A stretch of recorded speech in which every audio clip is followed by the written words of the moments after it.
Olá, meu nome é Rebeca, eu sou professora de História e especialista em Psicopedagogia. Na aula de hoje, nós vamos falar sobre as atitudes e mentalidades na Idade Média. Falar de mentalidades é um pouco estranho, mas na verdade isso são novas fontes e novas possibilidades trazidas por uma corrente historiográfica conhecida como escola de análise. Eles vão dizer que estudar contos, depoimentos, poemas, imagens não é estranho. Trabalhar com temas como espaço, morte, infância, também não, porque abre um leque de possibilidades para a gente ver com outros olhos esse período, que o pessoal conhece como Idade das Trevas e que a gente vai ver que não é bem assim. O primeiro mito que eu quero derrubar aqui é essa imagem que eu trouxe para vocês. Aposto que a professora na escola, quando ensinou feudalismo, falou muito da divisão do espaço na Idade Média em três: manso senhorial, manso servil e manso comunal. Mas a gente vai ver que o espaço na Idade Média é muito mais que isso. Está o imaginário envolvido, os hábitos, os costumes. É muito simplista pensar o espaço assim. Então, nós trouxemos outras possibilidades de enxergar o imaginário através de novas fontes e novos temas. O espaço na Idade Média, a floresta, por exemplo. Se a gente for falar desse ambiente, ele é o espaço bombril da Idade Média. Ele tem a função do imaginário, que é onde moram as criaturas mágicas, os animais terríveis, onde só os aventureiros podem chegar. E aí, ele tem uma função, né, do imaginário. Ele pode ser o local de lazer do nobre, nas caçadas, e até o local de sobrevivência do camponês. Em momentos de desespero, onde não tem mais alimento, é lá na floresta que ele vai retirar o seu alimento, engordar o seu animal, né, a pecuária. E o próximo espaço é o espaço social. O espaço social, ele não é dividido fisicamente, tá certo? Ele é dividido através do imaginário, através até mesmo da posição social que é ocupado pelo indivíduo na sociedade feudal. Por exemplo, castelos, o melhor lugar na igreja, ser enterrado dentro da igreja é o espaço dos nobres e do clero. O camponês não pode ocupar esses espaços. Então essa divisão, essa categorização do espaço, por isso que chama espaço social e categorizado, vai dividir cada um no seu quadrado, né? Vamos falar assim, cada um tem que ficar no seu quadrado, né? O campo, o pior lugar da igreja, ser enterrado fora da igreja, são espaços que o servo, que o camponês irá ocupar nessa sociedade, tá? Existe ainda o espaço fluido. O que é isso? Apesar de ter uma mobilidade, não ser tão fixo quanto o espaço categorizado, essa mobilidade ainda vai ter uma hierarquia. Por quê? É o senhor feudal mandando, né, o camponês ou o seu vassalo ocupar outras regiões, né? A mobilidade, a migração dos vassalos e dos servos vai ser uma característica marcante na Idade Média. E por fim, as cidades medievais. Esse é o primeiro ponto, o primeiro passo para a mudança, porque as cidades medievais vão ser o oposto do feudo, né? Elas vão representar tudo que é diferente do feudo. Primeira coisa, ela não vai ser baseada nas leis da igreja, ela não vai ser formada através de guerras ou tratados. A principal economia é o comércio, não é a agricultura. E aí começa esse afastamento com a igreja, vai ser um marco importantíssimo com o surgimento das cidades.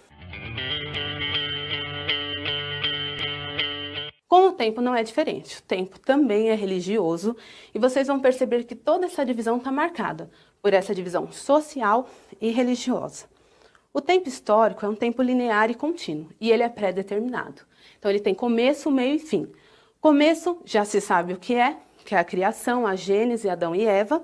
O meio é a vivência na Idade Média, que é uma espera para o fim, já é a espera do juízo final. Então não tem esperança aí, é pré-determinado.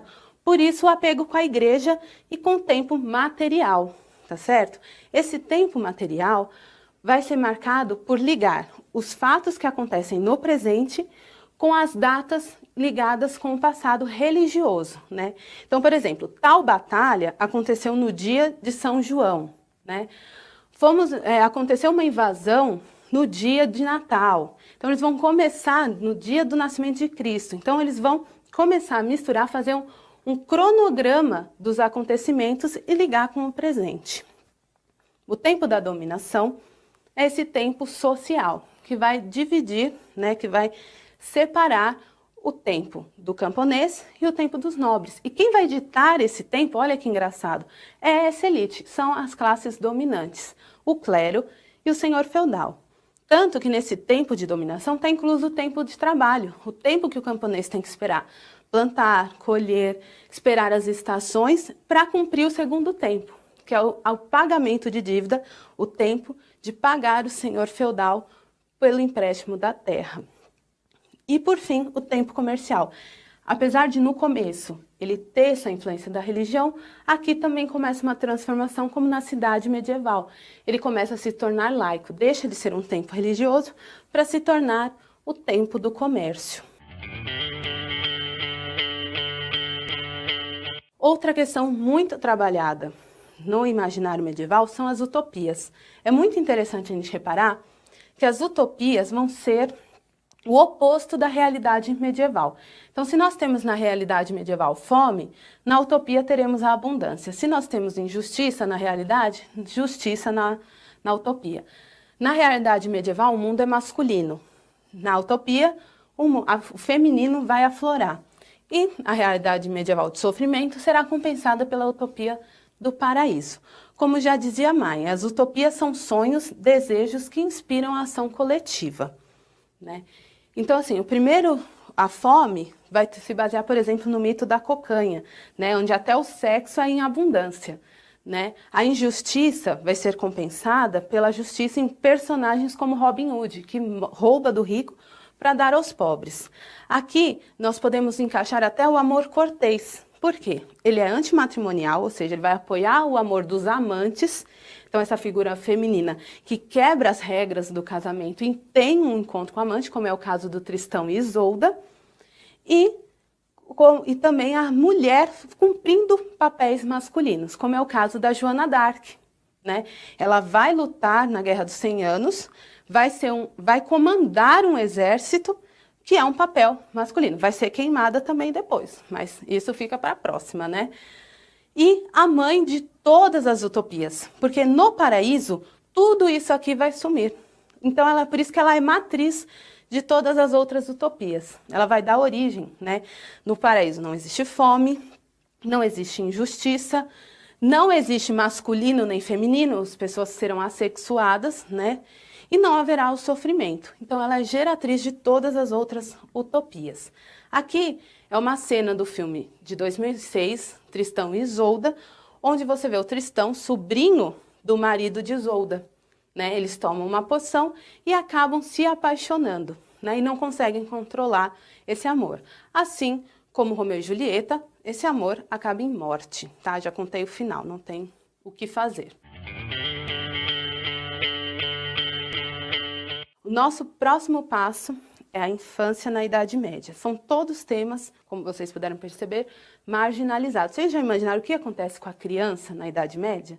Pois é, pode ser resumido, infância na Idade Média não existe, né? Brincadeiras à parte, é uma realidade, ela não tinha função nenhuma, só esperar a vida adulta. E daí você pode estar questionando, mas hoje a criança tem uma função social? Tem, de consumidora.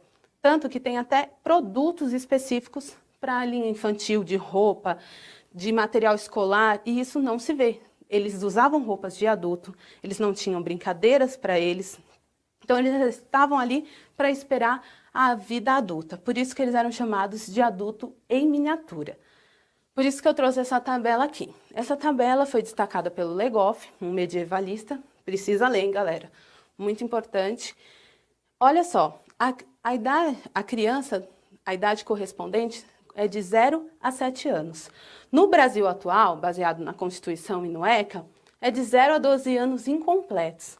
Olha a adolescência, vai de 8 a 14 anos, enquanto a adolescência no Brasil, de 12 a 18.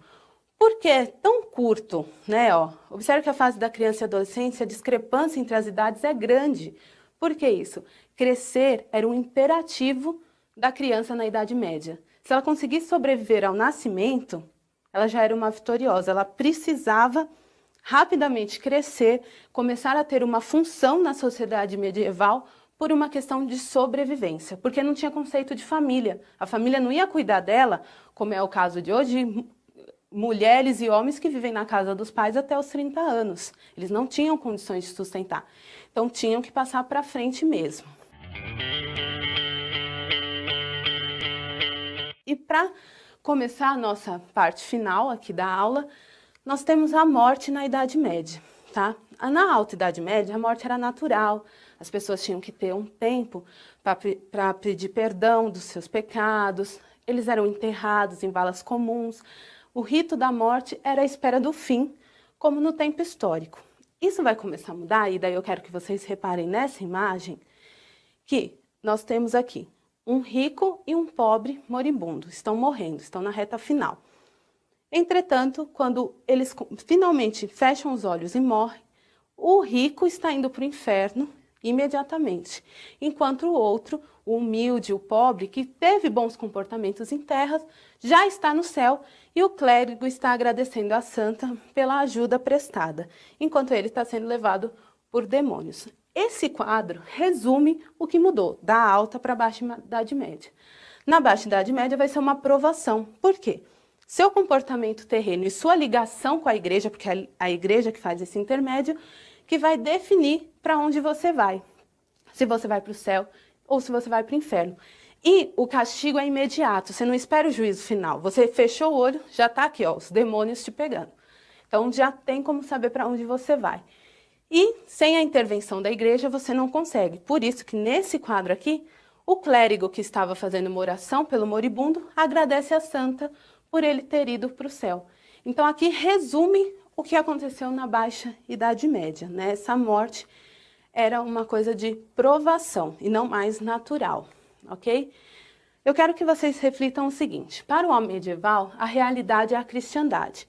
É em função dela que o cristão define o resto da humanidade e se situa em relação aos outros. A igreja vai estar presente em todos os lugares na Idade Média. Mas essas novas fontes, essas novas possibilidades, trouxeram outras visões sobre o cotidiano dessa sociedade. Isso é importantíssimo. Por isso você, pesquisador, quando for olhar, olhe para as outras fontes, outros temas marginalizados com carinho, porque é ela que vai enriquecer a pesquisa, ok? Obrigada, nós terminamos mais um tema. Leiam o material, acompanhem os materiais complementares, tá? E até a próxima.